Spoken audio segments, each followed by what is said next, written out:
नमस्कार. आज आपण एका खूपच रंजक विषयाबद्दल बोलणार आहोत, आयुर्वेद. आणि त्यातही ऋतू बदलतात तसं आपल्या आयुष्यात एक सुसंवाद, एक ताळमेळ कसा साधावा, यासाठी आयुर्वेद आपल्याला काय मार्गदर्शन करतं, हे आपण बघणार आहोत. अनेकांना हा अनुभव येतो नाही का? कधीकधी असं वाटतं की आपली ऊर्जा एकदम कमी झालीये, पचन बिघडलंय किंवा मूड पण सारखा बदलतोय. विशेषतः आजच्या बैठ्या जीवनशैलीमुळे तर हे जास्तच जाणवतं. पण असं का होतं? यामागे काही कारण आहे का? तर गंमत म्हणजे आयुर्वेद म्हणतं की हे जे बदल होतात ना, ते काही उगाच होत नाहीत. यामागे एक डिझाईन आहे, एक नैसर्गिक रचना आहे. आपलं शरीर हे निसर्गासोबत बदलण्यासाठीच बनलेलं आहे. म्हणजे हे बदल काही चूक असल्याचं लक्षण नाही, तर ते निसर्गासोबत असलेल्या आपल्या नात्याचं एक प्रतीक आहे. चला तर मग ह्या विषयात थोडं खोलवर जाऊया. आयुर्वेद म्हणजे काय? तर ते फक्त आजारांवरचं औषध नाही. ते आहे आयुष्याचं शास्त्र. म्हणजे आपण आणि आपल्या आजूबाजूचं वातावरण यांच्यात एक बॅलन्स, एक संतुलन कसं साधायचं, हेच तर आयुर्वेद सांगतं. आणि आयुर्वेदात या सुसंवादी जीवनशैलीला एक खूप सुंदर नाव दिलंय, ऋतुचर्या. ऋतुचर्या म्हणजे काय?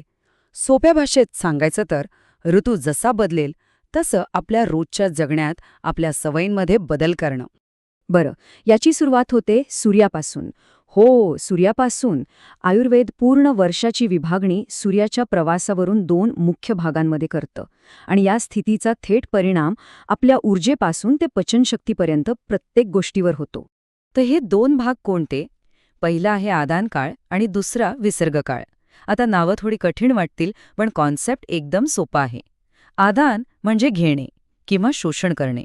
या काळात सूर्य खूप प्रबळ असतो. तो पृथ्वीतून आणि आपल्या शरीरातूनही शक्ती, ओलावा खेचून घेतो. आणि दुसरा विसर्गकाळ, यात चंद्र प्रबळ असतो. तो शक्ती देतो, ओलावा देतो, म्हणजे आपली आतली ताकद वाढवतो. आणि हे बघा, हे चित्र आपल्याला अगदी स्पष्टपणे दाखवतंय आपली जी शारीरिक शक्ती आहे ती या 2 काळात कशी नैसर्गिकरित्या बदलते. उन्हाळ्यात म्हणजे आदान काळात ती सगळ्यात कमी असते आणि हिवाळ्यात विसर्ग काळाच्या शेवटी ती सगळ्यात जास्त असते.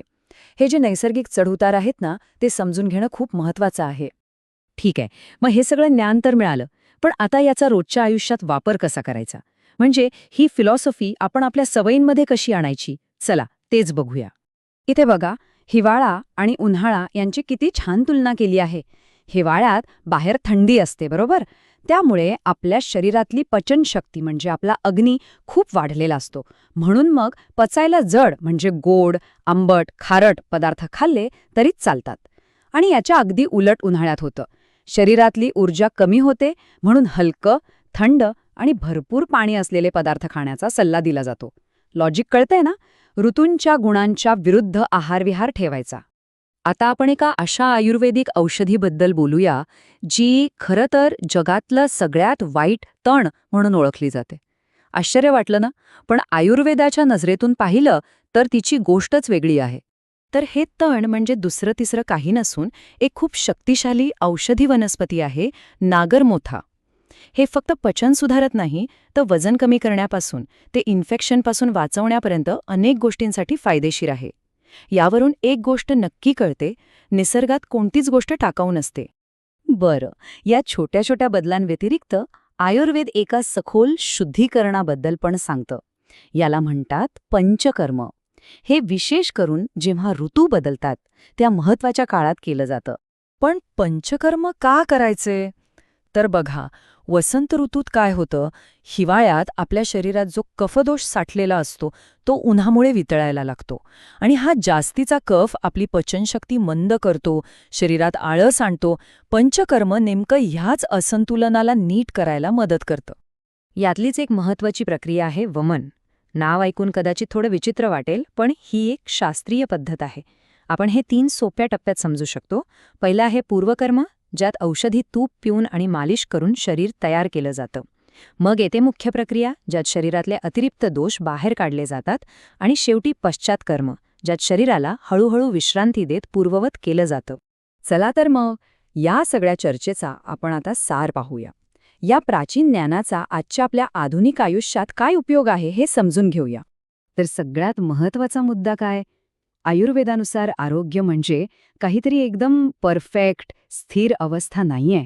नाही, ते म्हणजे ऋतूंनुसार बदलणं, त्यांच्यासोबत एक ताळमेळ साधणं, जणू काही निसर्गासोबत केलेलं एक सुंदर नृत्य.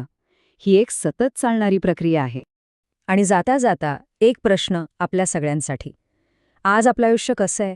एसी ऑफिस, हवामान नियंत्रित घरं, आपण निसर्गापासून खूप दूर गेलो आहोत. मग अशा परिस्थितीत आपण या ऋतूंची लय, निसर्गाचा आवाज पुन्हा कसा ऐकू शकतो? या प्राचीन ज्ञानाला आपल्या आयुष्यात परत कसं आणू शकतो? यावर नक्कीच विचार करण्यासारखा आहे.